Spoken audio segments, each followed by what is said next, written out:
Однажды ночью, это было в 1912 году, мы проснулись от его рыданий.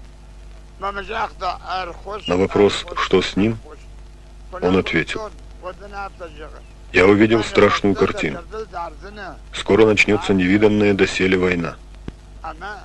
Брат пойдет на брата, сын поднимет руку на отца. Люди перестанут понимать друг друга. Многие погибнут в этой войне».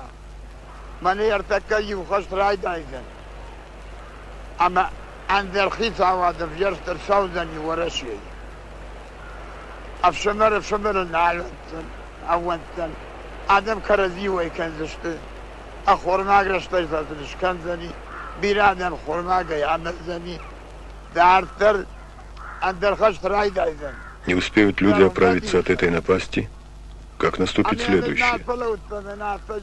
И в этой второй войне погибнет народу не меньше, чем в первой.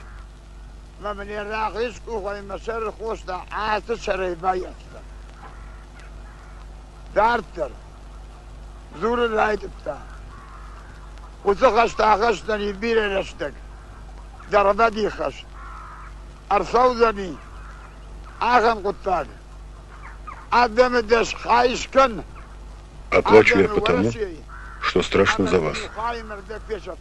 Наступит еще и третья, последняя война, когда будут гореть и земля, и небо.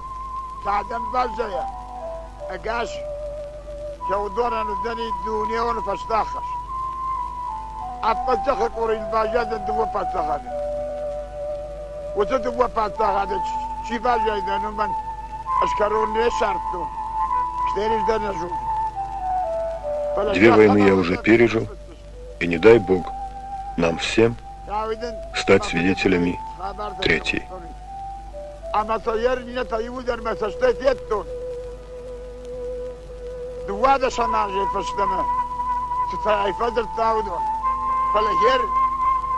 Kaydır da, bu da yeksa marrabadı baştıl, o dünya başta.